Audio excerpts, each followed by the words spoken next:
আরে ফুপু, আরে ফুপু তুমি তাহলে সত্যি সত্যি আসছো? আব্বাই তো কইছিল তুমি নাকি আসবাই নামগো বাসায়। আমার মার এরকম বাচ্চা মার অবস্থা, আর আমি আসবো না? এই তোর দাদির এখন কি অবস্থা রে? ওর দাদির কি অবস্থা সেটা যায় না, তোর কি লাভ? তুই কি মায়ের দেখতে আসছস নাকি জমির ভাগ নিতে আসছস? তুই তো আসছস মা মরে গেলে যাতে জমির ভাগ পাস সেই আশায়। আচ্ছা কি শুরু করছো আসতে না আসতে? তাহলে তুমি ঘরে চলো তো, আসো। থাক ভাবি, ভাইজানের এরকম কথাবার্তা সারা জীবনই বলে আসছে, তার এই কথার জন্য তো আমি কোনোদিন ওই বাড়িতে আসি নাই। ভাইজান শোনো, আমি না মারে দেখতে আসছি, তোমার জমির ভাগ নিতে আমি আসি নাই। হ্যাঁ মামা, মা ঠিক কথাই বলেছে। আমরা শুধুমাত্র নানিকে দেখতে আসছি, না হলে গ্রামে আসার তো কোনো মানেই হয় না। সেইটা তো ভালো করেই বুঝছি যে কিসের আশায় গ্রামে তোমরা ছুটে আসছো। এমনি এমনি তো গ্রামে কখনোই আসো না। কিসের স্বার্থে আসছো সেটা আমি খুব ভালো করে জানি।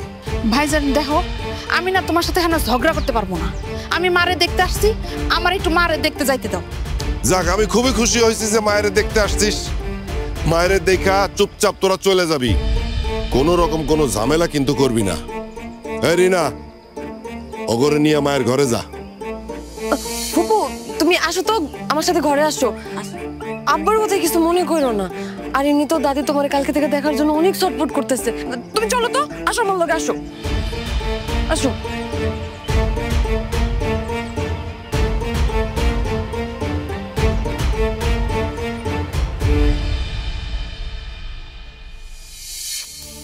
মা, মা তোমার শরীর এখন কেমন আছে? দাদু ভাই রে, আর তোরে দেখার পর থেকে আমি এখন অনেক ভালো আছি। আস্তে আস্তে দেখবি আরো সুস্থ হয়ে গেছি। আমি না ব্যাপারটা একদমই বুঝি না নানু ভাই। তোমার এই গ্রামে কেন থাকতে হবে? এখানে ভালো একটা হসপিটাল নাই, একজন ভালো ডাক্তার নাই, কোনো ট্রিটমেন্টের ব্যবস্থা নাই। আল্লাহ না করুক হঠাৎ করে যদি কোনো একটা দুর্ঘটনা ঘটে যায়, তখন কিভাবে তোমার ট্রিটমেন্ট করবে বলো? তুমি প্লিজ আমার রিকোয়েস্টটা রাখো, তুমি আমার সাথে ঢাকায় চলো। ঢাকায় নিয়ে আমি তোমাকে ভালো একটা ডাক্তার দেখাবো। শখ কত আমার দাদির আইসা আমার কাছ থেকে নিয়ে যাইতে। শোনেন, আমাদের এখানে না অনেক ভালো ভালো ডাক্তার আছে। আপনার যদি দরকার পড়ে আপনি আমার সাথে চলেন, আপনাকে অনেকগুলো মেডিসিন দিয়ে দিব। আহা, তোরা থাম তো। না না ভাই, আমি এখন অনেক সুস্থ আছি। তাছাড়া আমি তো তোমার এই নানার ভিটা ছেড়া কোথাও যেয়ে থাকতে পারুম না। বরঞ্চ তোমরা কয়দিন পর পর আইসো, এখানে থাইকো, দেখবা তোমাকে অনেক ভালো লাগবো। মা তুমি কোনো চিন্তা করো না, আমরা এবার যখন আসছি কয়েকটা দিন থাইকেই যাব। তবে কয়দিন থাকতে পারবো সেই কথা আমি বলতে পারতাছি না, কারণ আসার পর থেকে ভাইজান যেইভাবে আমার কথা শোনানো শুরু করছে, তাতে মনে হয় বেশি দিন থাকতে পারবো না। এই যে আসার সাথে সাথে আমার নামে তোমার কাছে বদনাম শুরু করছে, দেখছো মা? এই আমি তোর ভুল কি বলছি রে? তুই তো জমির ভাগ নিতেই আসছস, সেটা কি আমি জানি না? তুই ভাবছিলি যে মা মনে এতদিনে মারা গেছে, যাইয়া জমির ভাগ নিয়ে আসি। সব আমি কিন্তু বুঝি। মা দেখছো তুমি ভাইজানের কথা শুনছো? হ্যাঁ, আমি তোমার এই দেখার জন্য ছুটে আসছি, আর ভাইজান আসার পর থেকে শুরু করছে আমি নাকি তার জমির ভাগ নিতে আসছি। আচ্ছা, আমি যদি আমার জমির ভাগ চাই, সেটা তো দোষের কিছু না। এই জমিতে তো আমারও অংশ আছে নাকি? এই যে মা দেখছো এতক্ষণ কি কথা কইলাম আমি? হ্যাঁ, মিলছে না? মুখ দিয়া সত্য কথা কিন্তু একদম বাইরে হয়ে গেছে। তুই যে জমির ভাগ নিতে আসছস নিজের মুখ দিয়ে স্বীকার করলি। শোন, এই গ্রামে আমগো যত জমি জায়গা আছে সব আমার নামে, তুই কোনো জমির ভাগ পাবি না। কেন কেন ভাগ পাবো না ভাইজান? সব জমি কি আব্বা খালি তোমারই লিখে দিয়ে গেছে? হ্যাঁ, আমার তো মনে হইতাছে আব্বা মরার সময় মনে তুমি সব জমি নিজের নামে জোর করে লেখাই নিছো। এই একদম মিথ্যা বদনাম করবি না তুই আমার নামে। তুই এত বছর পরে আসছস, তুই কইছিলি এতদিন প্রেম কইরা বিয়ে কইরা বাড়ি ছেড়ে চলে গেছস, কোনো খোঁজ খবর নেস না এতদিন পরে আইসা জমির ভাগ না? আরে তোরা কি শুরু করলি? হ্যাঁ, এতদিন পর তোর ছোট বোনটা বাড়িতে আইছে, কোথায় তোরে আদর আপ্যায়ন করবি না ঝগড়া শুরু করে দিলি? মা দেখো, আমি তো আর শুধু শুধু তার লগে ঝগড়া করতেছি না। তোমার মাইয়া আসছে ঠিক আছে ভালো কথা, কিন্তু সে যদি তোমারে আমারে ভালোবেসে এখানে আসতো তাইলে তো তারে আপ্যায়ন সুন্দর মতো করতাম। কিন্তু সে কেন আসছে? সে আসছে শুধুমাত্র জমির ভাগ নিতে মা। আর এই সমস্ত সবকিছু ওর স্বামী জানে, সে তারে ফুসলায় ফাসলায় বুদ্ধি দিয়া এইখানে পাঠাইছে। দেখো ভাইজান, তুমি অনেকক্ষণ যাবত আমার এনে উল্টাপাল্টা কথা কইতেছো, আমি কিছুই কইতাছি না। ঠিক আছে, তুমি যখন কইতে আসো তাহলে আমিও এখান থেকে সিদ্ধান্ত নিলাম, আমি আমার বাপের জমির ভাগ না নিয়ে এখান থেকে যাবো না। মা তুমি এগুলো কি শুরু করছো? আমরা কি এখানে জমির ভাগ নিতে আসছি? নানু অসুস্থ, আমরা তো নানুকে দেখতে আসছি। এইসব জমি জমার ভাগের তো কোনো দরকার নাই। বাবা ঢাকা শহরে আমাদের জন্য অনেক প্রপার্টি রেখে গেছে, গ্রামের জমিতে তুমি কি করবা? চলো, এইগুলোর কোনো দরকার নাই, চলো আমরা ঢাকা চলে যাই। তুই একদম চুপ থাক, তুই কোনো কথা বলবি না, এগুলোর মধ্যে আসবি না। আমি এতদিন বাপের বাড়িতে আসি নাই, আর যখন আইসেই পড়ছি, আর আমার ভাই যখন আমার সব সম্পত্তি থেকে বঞ্চিত করতে চাইতেছে, এইটা তো আমি এত সহজে ছাইড়া দেব না। যে তোমরা এগুলো কি শুরু করলা? রোগী মানুষ সামনে, তো আরো অসুস্থ হয়ে যাবো মা। শোনো, আমি কোন রকম কোনো ঝামেলা করতে চাই না। তুমি তোমার ননদরে সুন্দর মতো বোঝায় কইবা মারে দেখতে আসছে, দেখা সুন্দর মতো চলে যায়, কোনো ঝামেলা যেন সে না করে। আমি তো এত সহজে যাবো না। তুমি কি মনে করছো তুমি আমার সম্পত্তির ভাগ দিবা না? এটা আমি মাইনা নিবো? দরকার হইলে আমি আইনের আশ্রয় নিব। ওরে বাবা রে বাবা, আইনের আশ্রয় না? আচ্ছা ঠিক আছে, যা, আমিও দেখুম নে তুই কেমনে জমি নিস আমার কাছ থেকে, সেটা আমিও দেখে ছাড়ুম। ঠিক আছে, তুমিও দেখা নিও আমি কেমনে এই জমি নেই। মা, তুমি ভাইজানরে ভালো ভালোই বলে দিও, সে যদি আমার জমিতে আমার ভাগ না দেয় তাহলে কিন্তু এই পুরো বাড়ি ঘরে আমি আগুন ধরাই দেব। এই পুরো বাড়ি ঘর কি তোর? তুই যা, তোর যেখানে বিয়ে হয়েছে সেইখানে যা, তুই আগুন জ্বালা। তুই এই বাড়িতে আগুন জ্বালানোর কে? কে সেটা তুমি এখন নিজে আইছো তুমি না? পোলারে নিয়ে সকালবেলা ভাগে যাও। মা তো আর অসুস্থ হয়ে যাবো, কি শুরু করলাম? আরে ওটা আইছে মারে অসুস্থ করতে। আপনার গাভীর দুধ বৃদ্ধির জন্য ও দুধের ননী বৃদ্ধির জন্য ব্যবহার করুন এসবি পুষ্টি 1। আপনার গরুর মাংস বৃদ্ধির জন্য ব্যবহার করুন এসবি পুষ্টি 2। সম্পূর্ণ ইউরোপিয়ান প্রযুক্তিতে বাছাইকৃত কাঁচামাল দিয়ে তৈরি এসবি ক্যাটেল ফিডে আছে পর্যাপ্ত প্রোটিন ও ফাইবারের বৈজ্ঞানিক সমন্বয়, যা আপনার গরুকে করবে অনেক বেশি স্বাস্থ্যবান। সেই সাথে এই ফিডে আছে উপযুক্ত পরিমাণে রাব, যা আপনার গরুর রুচি বৃদ্ধি করবে বহু গুণে। ডিলারশিপের জন্য যোগাযোগ করুন এই নম্বরে। আরে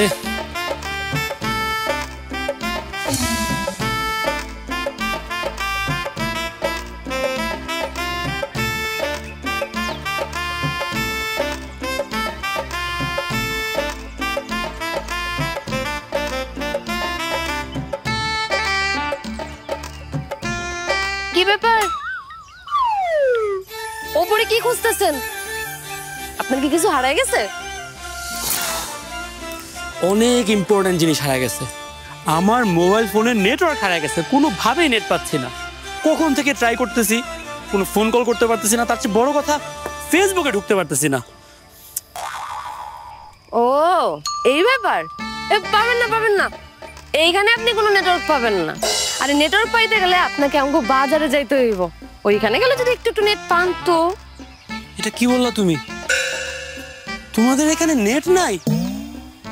ও মাই গড, কোনো নেটওয়ার্ক ছাড়া আমি এখানে থাকবো কিভাবে? আপনি কি নেটের উপর থাকবেন তো আমাকে বাসায়? তার থেকে বরং আপনি একটা কাজ করেন, আমি যে আচার বানাইছি একটু আচারটা খাই দেখেন তো কেমন হয়েছে, বলেন। এত ইম্পর্টেন্ট একটা সিচুয়েশনের মধ্যে তোমার আচার খেতে ইচ্ছা করতেছে? একদিকে নানি অসুস্থ, আরেকদিকে আসার পর থেকে তো আম্মার মামা জমি জমা নিয়ে পুরো যুদ্ধ লাগাই দিছে। তার চেয়েও বড় প্রবলেম, আমার মোবাইলের মধ্যে নেটওয়ার্ক নাই। আমি ফেসবুকে ঢুকতে পারতেছি না, ইনস্টাগ্রামে ঢুকতে পারতেছি না, আমি কোনো কাজ করতে পারতেছি না। আর এগুলোর মধ্যে সে আসছে আচার নিয়ে। যাও তো তুমি এই আচার নিয়ে আমার সামনে থেকে যাও। ও আপনাদের এই শহরের মানুষের না এই একটাই প্রবলেম, সবকিছু আপনারা তো কঠিন করে দেখেন কেন? সহজ করে ভাবতে পারেন না? আব্বার ফুপুর মধ্যে ঝামেলা হয়েছে, সেটা দুদিন পরে এমনিতেই মিটমাট হয়ে যাবে। আর দাদি অসুস্থ হয়েছে, দাদি অসুস্থ হয়ে যাবে। আপনি বরং নিশ্চিন্তে একটু আচার খেতে পারেন, একটু খেয়ে দেখেন কেমন হয়েছে। আমার আচার খাওয়ার কোনো ইচ্ছা নাই, যদি পারো প্লিজ বাজার থেকে আমার জন্য একটু নেট এনে দাও। ধুর বাবা, আপনি তো আচ্ছা ঝামেলার লোক মশাই। আপনাকে বাজার থেকে নেট কেমনে এনে দিব? নেট কি আনার জিনিস? বললাম না নেট পাওয়া যাবে না। আপনি একটু আচার খান না, আচার খেয়ে দেখেন কেমন হয়েছে, বলেন আমাকে তারপর। আরে একবার বললাম তো আমার আচার পছন্দ না, আমি আচার খাবো না। আচার আচার আচার, মাথা খারাপ করে ফেলছে আচার নিয়ে। খাবেন না? না। একটু খান, আরে না বললাম না আমি আচার খাবো না। আরে খেয়ে দেখেন আমি নিজে হাতে বানিয়েছি। আরে খায় দেখেন, বললেন কিন্তু পরে কেমন হয়েছে। ফাজিল একটা মেয়ে জোর করে মুখের মধ্যে আচারটা ঢুকাই দিল।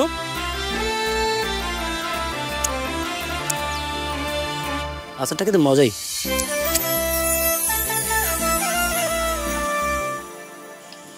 আজকে যেমন কি খুশি লাগতেছে, সবাই মিলা কতদিন পরে খাইতে হয়েছি।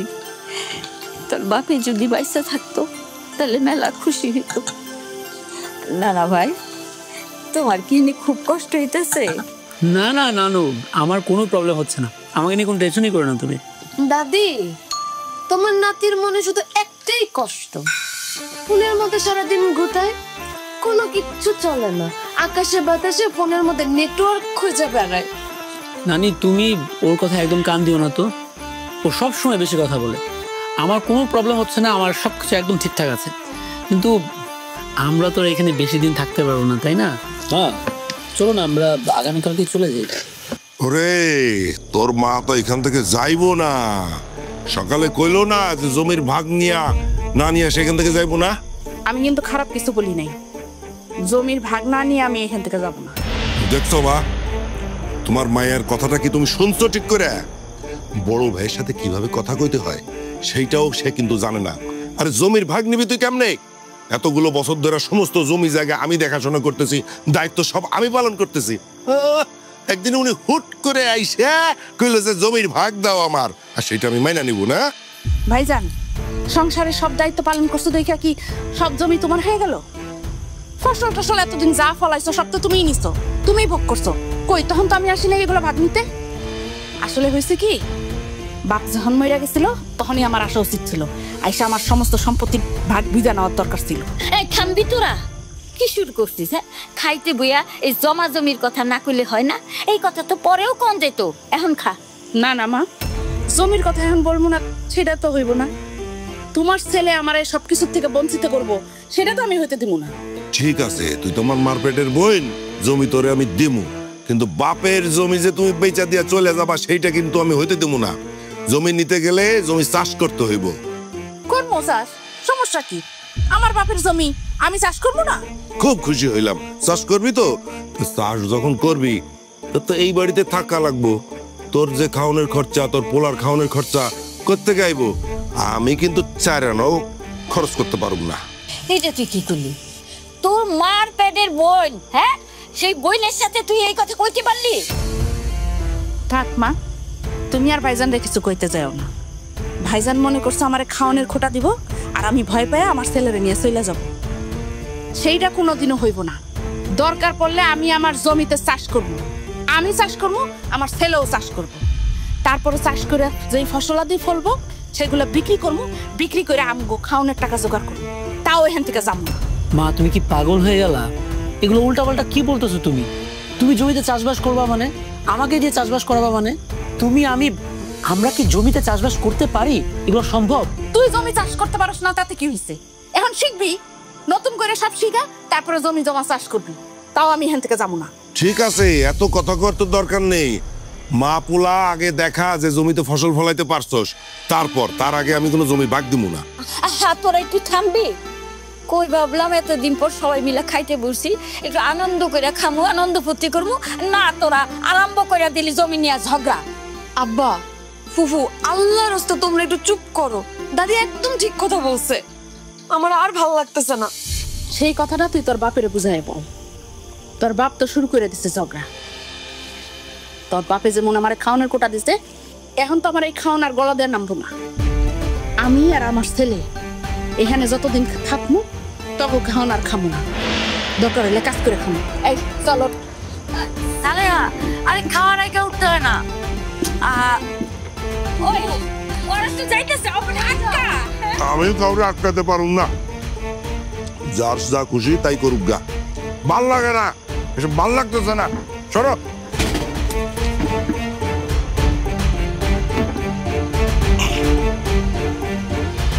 সবাই যদি একরকম করে তাহলে কেমনে কি হয়? আমার আর এইসব ভাল লাগে না। আপনি খাওয়াটা শেষ করেন আম্মা, আমরা দেখতেছি। খুবই যে এই ঝামেলা শেষ হইব আমি নিজেও জানি না। এই নে কুদাল নে, দেখছ? হ্যাঁ, আমার জমির মধ্যে কেমনে শাকসবজি ফলায় খাইতাছে, এগুলো সব কুবায় শেষ কর। তুমি আমাকে এগুলো কি করাচ্ছ মা? আমাকে বলতেছো এই কোদাল দিয়ে জমির মধ্যে শাকসবজিগুলো কেটে ফেলতে? আমি জীবনে কোনোদিন নিজের চোখে কোদাল দেখছি? এই কোদাল দিয়ে আমি এখন এগুলো করব?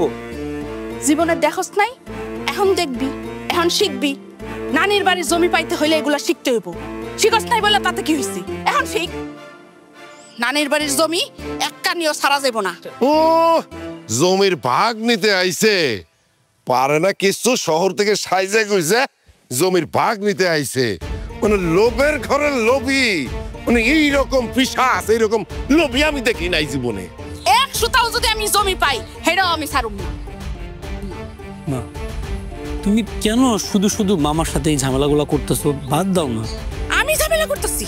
আমি ঝামেলা তো করতেছে তোর মামা। হ্যাঁ, সে কি ভাবছে? সে কি ভাবছে? সে ভাবছে সে আমার সবকিছু কাইরা নিব আর আমি কিচ্ছু বলবো না। না শোন বাবা, তুই খালি কয়েকটা দিন আমার লগে কষ্ট কর, তারপরে এই জমি টমি যখন আমগো নামে হয়ে যাব তারপর আমরা চলে যাবো। হ্যাঁ, দেখস না আমার জমিতে কেমনে আরেকজনে পাও টিপ মাইরা খাড়াই দিছে, এক চুলো নড়ে। হ্যাঁ, আমি কারোর জমিতে দাঁড়ায় নাই, কারোর বাপের জমিতে আমি দাঁড়ায় নাই, আমি আমার বাপের জমিতে দাঁড়ায় আছি। এই জমি আমার বাপে দিয়ে গেছে, এই জমি আমি চাউম না। তুই এরকম করতেছিস কেন? মনে হয় খালি হের বাপ একলা, আমার কিছু না।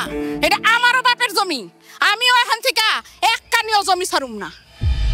মা আমি তো তোমাকে চিনতে পারতেছি না। জমির জন্য তোমার এত লোভ কবে থেকে হইলো? আমার বাবার কি জায়গা জমি কম? বাবার যেসব সম্পত্তি আছে এগুলো দিয়ে তো তুমি সারা জীবন পায়ের উপর পা রেখে চলতে পারবা। নানু বাড়িতে এসে, এমনিতে আমার নানু বাড়ি একটা গ্রামে, সেই গ্রামের এত ভেতরের একটা জায়গা, এইটা নিয়ে এত ঝামেলা করতেছো, নিজের ভাইয়ের সাথে এত বাজে বাজে কথা বলতেছো, কি দরকার এগুলোর? শোন, তোর বাপের জমি তোর, এইটা হচ্ছে আমার বাপের জমি আমার। আমি আমার বাপের জমির ভাগ এক কানিও ছাড়ুম না। ওরে জমি দিয়া কি হইব? জমিতে যদি ফসল ফলাইতে না পারে জমি দিয়া কি হইব? বুঝা হয়ে গেছে গা। এই চল, খাড়ায় খাড়ায় দেখতেছে। আগা কিলো তুই খাড়াই রেছিস কেন? শুরু কর। তুমি না পুরোপুরি পাগল হয়ে গেছো। আমার পক্ষে এগুলো পসিবল না। আমি পারবো না কোদাল দিয়ে সব মাটির মধ্যে কোপাকুপি করতে। আরে কি করতেছো তুমি? তুমি ছাড়ো, ছাড়ো এগুলা। আরে ভালো করে ফুদেস না, আর বেশি করে পাতা দে। হ্যাঁ আব্বা, ও আব্বা, কে? ফুপুর তো কষ্ট হইতেছে। ফুপু তো জীবনে লাকড়ি ধরে রান্না করে খায় নাই। তোমাকে রাগ ঝামেলা বাদ দিয়া ফুপুর আইতে কও না এখান থেকে। এত বেশি বুঝিস না। তোর ফুপু এইখানে নিজের স্বার্থে আসছে। সে তার ভাইয়ের বাড়িতে বেড়াইতে আসে নাই যে তার ডেকে নিয়ে আপ্যায়ন করাতে হইব। এই চুপচাপ রান্না করতেছস, চুপচাপ রান্না কর। মা আমি বুঝতে পারতেছি না, তুমি আমাকে দিয়ে চুলার মধ্যে ফু দেওয়াচ্ছ কেন? আমি কি এগুলো করছি কখনো? এসব লাকি টাকি দিয়ে আমি চুলা চালাইছি? তুমি আমাকে টাকা দাও, আমি রেস্টুরেন্ট থেকে খাবার কিনে নিয়ে আসি। আরে মাটির চুলার রান্না যে কি মজা সেটা তো তুই জানোস না। আমি একবার রান্না করি, তারপরে দেখবি তুই চারটে পুটে খাবি। আরে মাটির চুলা রান্না, মাটির চুলা রান্না, তুই রান্নাটা করবা কিভাবে? তুমি তো চুলা ধরাইতেই পারতেছো না। এই তুই তো বাপের মতো তো বেশি কথা কস কেন? হ্যাঁ, চুপ করে বসে থাক, দেখ চুলা কেমনে ধরবো। একটু পরে চুলা ধরে যাবো, ফুদে ভালো করে, তাহলেই তো ধরবো। ফুদে। পারতেছি না তো।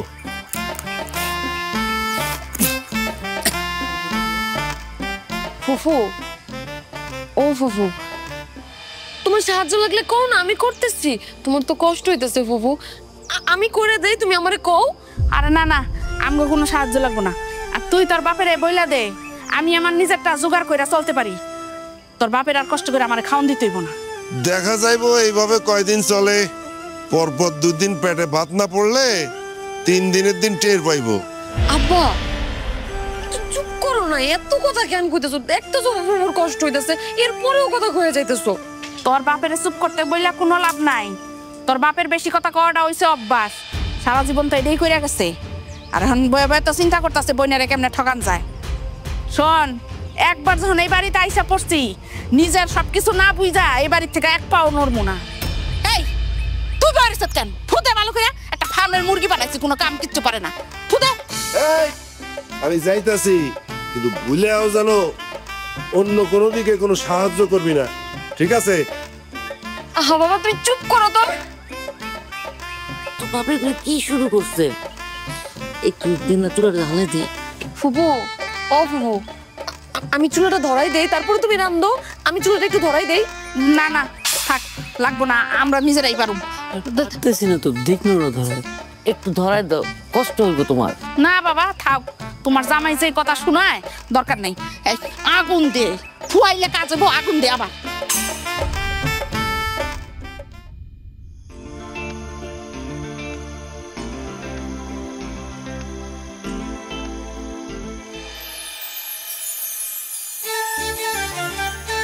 কি ব্যাপার, এখানে একা একা দাঁড়িয়ে আছেন কেন?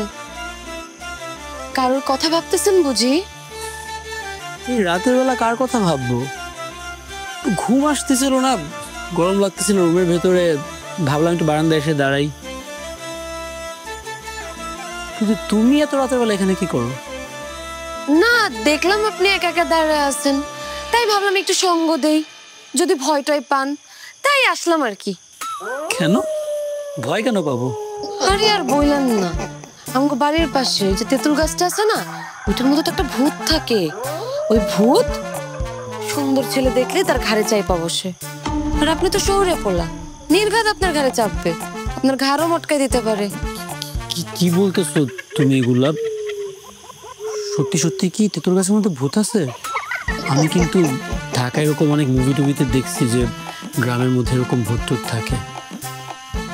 নাকি তুমি জাস্ট আমাকে ভয় দেখানোর জন্য বানায় বানায় এগুলো বলতেছো, তাই না?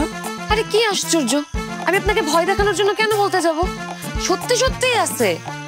মাঝে মধ্যে তো আমার ঘরেও চাইপা বসে, কিন্তু যদিও আমার ঘাড় মটকায় না, আমার সাথে একটু গল্প কইরা আবার চলে যায়।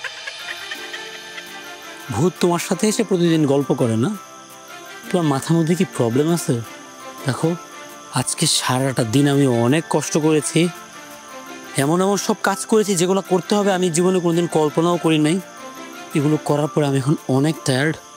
প্লিজ এসব উল্টাপাল্টা কথা বলে আমার মনের মধ্যে ভয় ঢুকাই দিও না, তারপর আমি রাতের ঘুমটা আবার ঠিক মতো ঘুমাতে পারবো না। আরে কি আশ্চর্য, আমি তো সত্যি কথাই বললাম।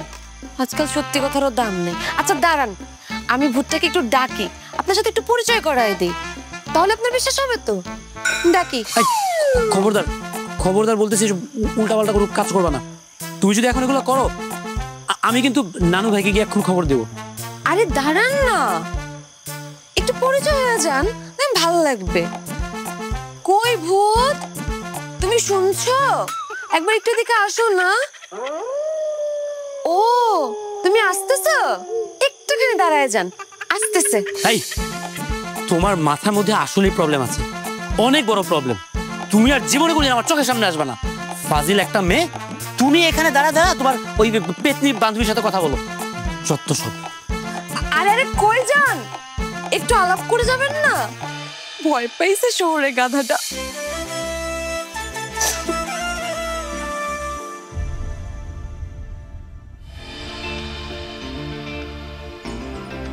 দুধ পড়ে না কেন? কি ব্যাপার? কি ব্যাপার, আপনি আমার গরুর সামনে বালতি নিয়ে দাঁড়ায় আছেন কেন?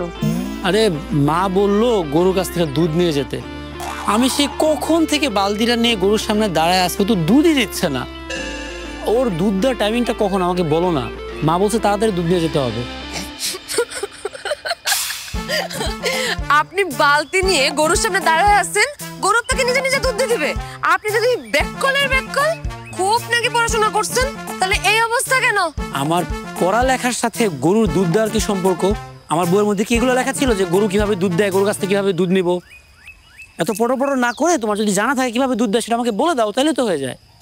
ফুবন মানুষ পায় নাই, আপনারা পাঠাইছে গরুর কাছে গরুর দুধ নেওয়ার জন্য। একটা কাজ করেন, আর কিছুক্ষণ গরুর সামনে দাঁড়ায় থাকেন, দেখেন গরু মেয়ের যদি একটু মায়া দেওয়া হয়, তাহলে আপনার একটু দুধ দিলেও দিতে পারে। তুমি আমার সাথে মজা নিচ্ছ তাই না? আচ্ছা বলো না, তোমাদের এই গরুটার দুধ দেওয়ার টাইমিং কখন? আচ্ছা টাইমিং বলতে হবে না, এই গরুটা তো তোমাদের নিজের তাই না? তো তুমি গরুটার সাথে কথা বলো, ওরে বুঝায় বলো যে দুধটা দিতে, তাহলে তো দুধটা দিয়ে দেয়। আপনাকে একটা বুদ্ধি দিই, একটা কাজ করেন, আপনি এখানে যান, গরুর লেজে ধরে একটু টান দেন, তাহলে গরু মেয়ে একটু বুঝতে পারবে আপনার দুধ চাই, দুধ দিয়ে দিবে। সিরিয়াসলি? লেজ ধরে টান দিলে দুধ দিয়ে দিবে? এটা তো একদম ইজি। এই সিম্পল ব্যাপারটা আমার মাথায় কেন আসলো না বলো তো? দাঁড়াও, আমি এখনই টান দিয়ে অনেকগুলো দুধ নিয়ে তাড়াতাড়ি করে চলে যাবো। শুনেন, একটু জোরে টানেন, মনে রাখেন যত জোরে টান তত বেশি দুধ দিবে। ওকে, যত জোরে টান তত বেশি দুধ, যত জোরে টান তত বেশি দুধ।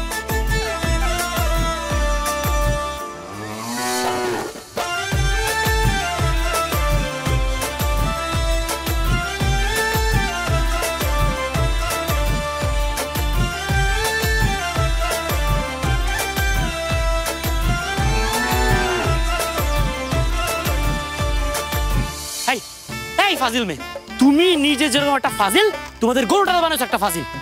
তুমি জেনে শুনে ইচ্ছে করে আমাকে ওটা লেজ ধরে টান দিতে পারছো না, যেন আমাকে লাথি দেয়। তুমি আসলেই ব্যাককলের ব্যাককল। এই আপনি কোনটা মজা আর কোনটা সিরিয়াস এটা আপনি বুঝেন না। আমি আপনাকে বললাম, আপনি অমনি গেলেন গরুর লেজ ধরে টান দিতে। হয়েছে, অনেক হয়েছে। তোমার এই ফালতু পড়া শোনার কোনো ইচ্ছা আমার নাই। এখন আমার বলো তো ভাই, এই দুধটা কিভাবে নিব?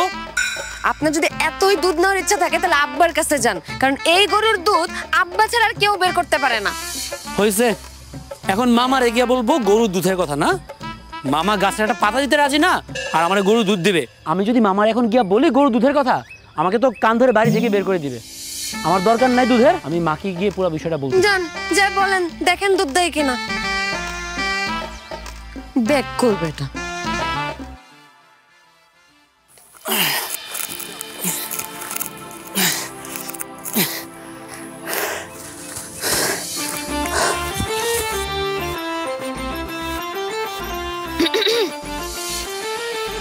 তুমি জমিতে কেন আসছো?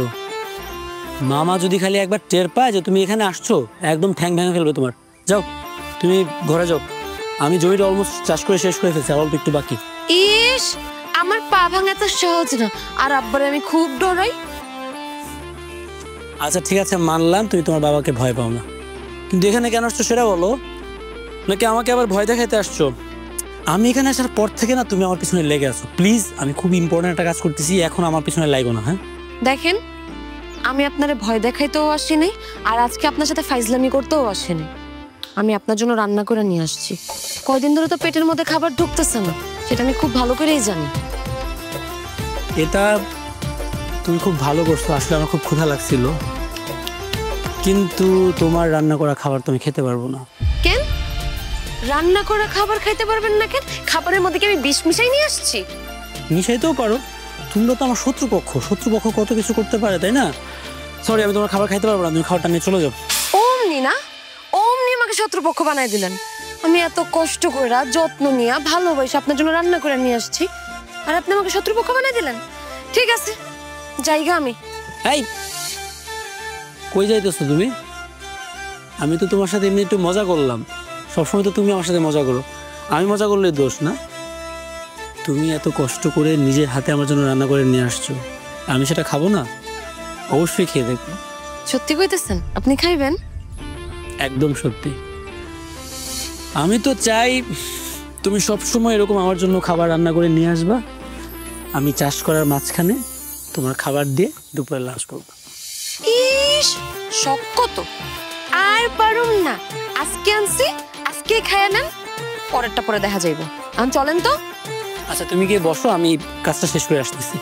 বসো বসা যাবে না, খাবার ঠান্ডা হয়ে যাবে, চলেন। আরে তুমি বসো না, আমি এটা শেষ করে কাজ পরে করবেন, আগে চলেন তো। আরে আসেন, আসেন কইতেছি।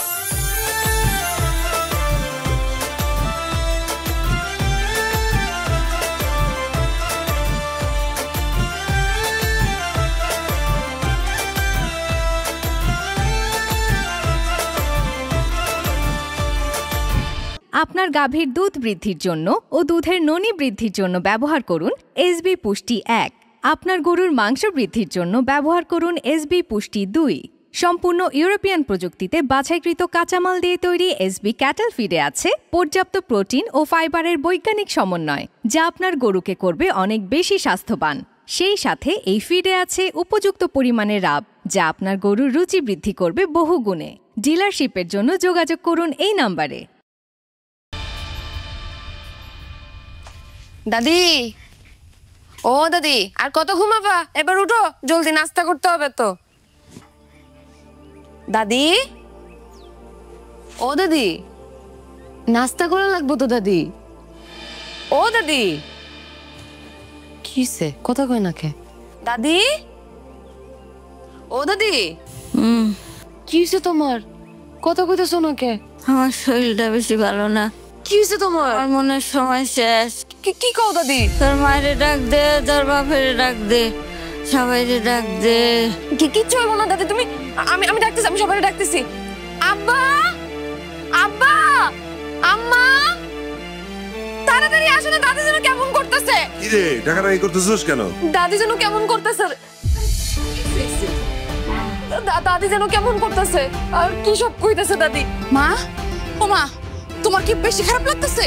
হ্যাঁ রাতুল, ও রাতুল, যা তো বাবা, একটা গাড়ি খবর দেন নিয়ে আয়, তোর নানির হাসপাতালে নিতে হইব। না না না, তোরা তো অস্থির হইস না। আমার হাসপাতালে নিয়ে কোনো লাভ হইব না। আমার সময় শেষ, আমার সময় শেষ।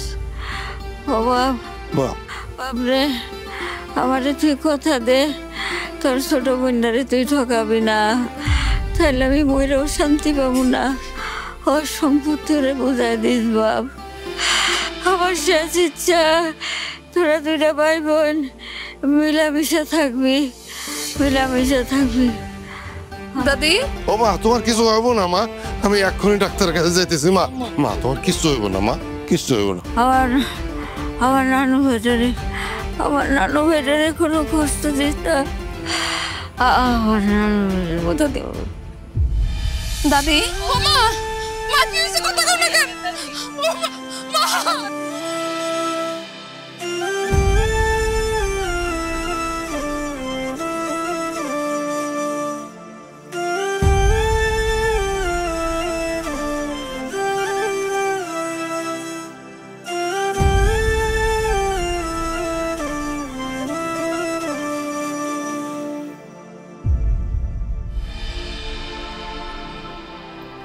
ফুফু, আর কয়টা দিন থাইকা গেলে পারতা? তোমরা চলে যাইতেছো। দাদি মারা যাওয়ার পর তো পুরো বাড়িটা খালি খালি লাগতেছে। তোমরা থাকলে কয়টা দিন ভালো লাগতো। আম্মা কও না কিছু। হসালে কয়টা দিন থাইকে যাও বোন। আমার এই বাড়িতে থাকার প্রয়োজন শেষ। মা ছিল, তাও মাঝে মাঝে আসতাম। এখন তো মনে হয় আর সারা জীবনে ওই বাড়িতে আসতে হইব না। আচ্ছা মা, তুই সময় করে একবার আমাকে ঢাকার বাড়িতে বেড়াইতে যাইস। আসি ভাবি। কিরে সালেহা, জমির ভাগ না নিয়ে চলে যাবি? এই জমির জন্য এত ঝামেলা করলি, আর তার ভাগ নিবি না? এই যে দলিল, তোর ভাগের জমি সবকিছু আমি লিখা দিছি।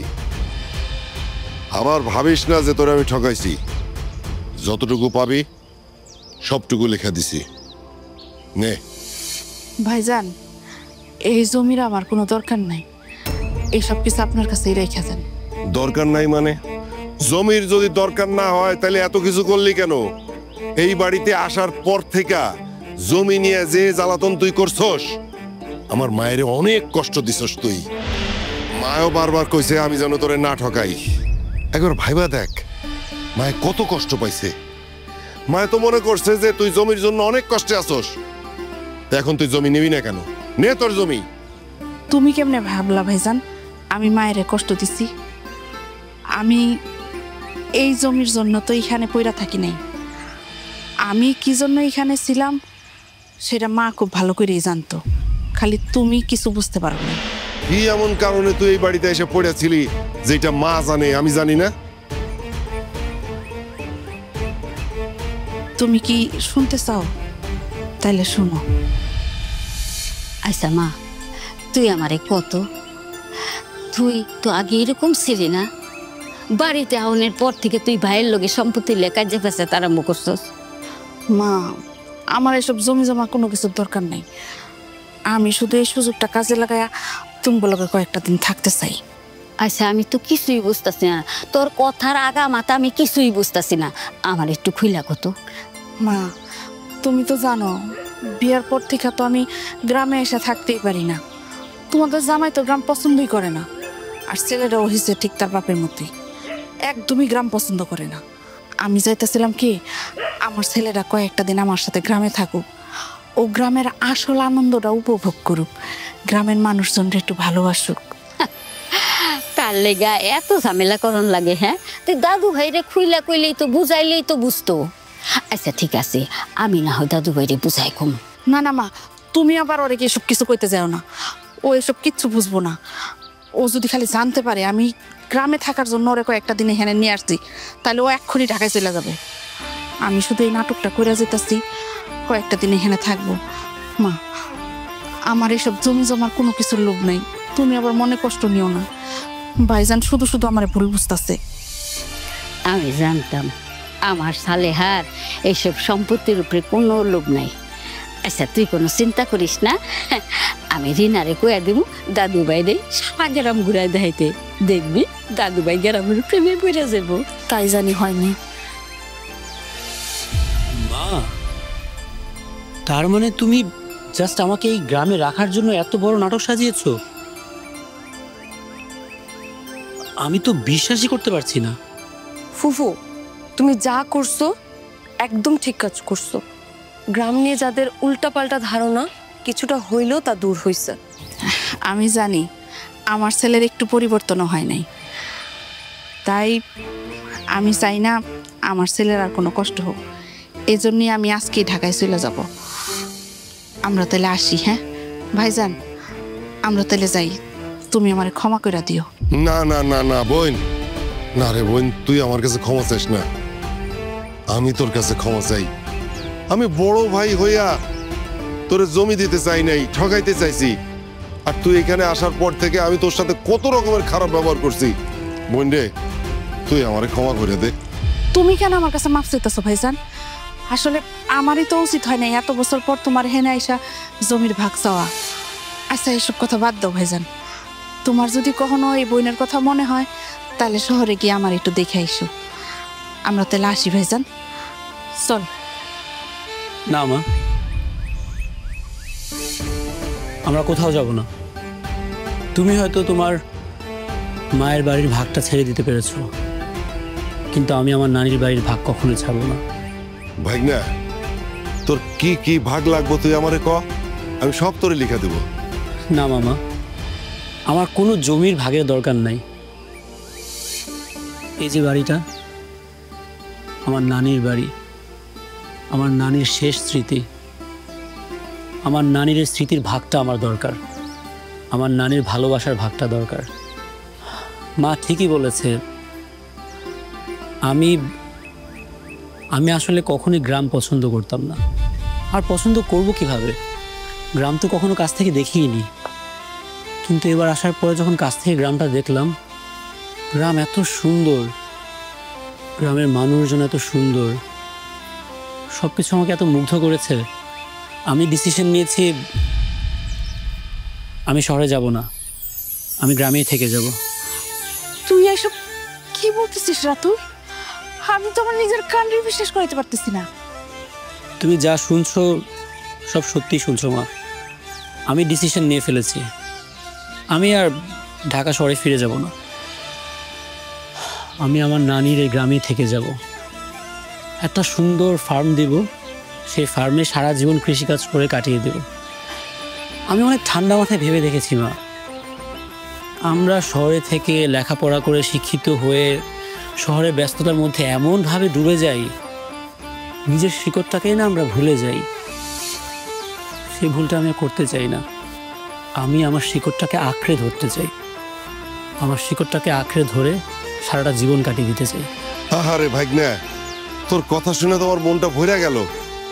তুই থাক এখানে, তুই এইখানে যা যা করতে চাস কর, আমি তোরে সব রকমের সাহায্য করুম। মামা, আমি আসলে আপনাকে আরেকটা কথা বলতে চাই। আমি আসলে রিনাকে অনেক পছন্দ করি। যদি আপনার আর রিনার অমত না থাকে তাহলে আমি রিনাকে বিয়ে করতে চাই। আসলে সত্যি কথা কি, মায় কিন্তু এই কথাটা আমারে বলছে, আমি কারোর সামনে কই নেই। মায় বলছে যে আমি যেন রিনারে আমার ভাগ্নের হাতে তুলে দিই। এটা তো খুবই ভালো হয়, খুবই ভালো হয়। এখন তুমি তো নিজেই প্রস্তাব দিলা, আমাগো দিক থেকে কোনো সমস্যা নাই। এখন মা রিনার যদি কোনো আপত্তি না থাকে তাহলে তো এটা হইতে পারে। কিরে মা, তোর কোনো আপত্তি আছে? না বাপ, তুমি আম্মা যা মত দিবা আমার তাতেই মত, আমার কোনো সমস্যা নাই। তাইলে তো ভাইজান হয়েই গেল। আমার ছেলে যে একেবারে বিয়েতে রাজি হয়ে যাবে সেটা তো আমি কল্পনাও করতে পারি নাই। বিশ্বাস করো ভাইজান, আমার যে কি খুশি লাগতেছে। আজকে যদি মা পয়সা থাকতো তাহলে খুব খুশি হইতো। ভাইজান তুমি তাহলে বিয়ার আয়োজন শুরু করো।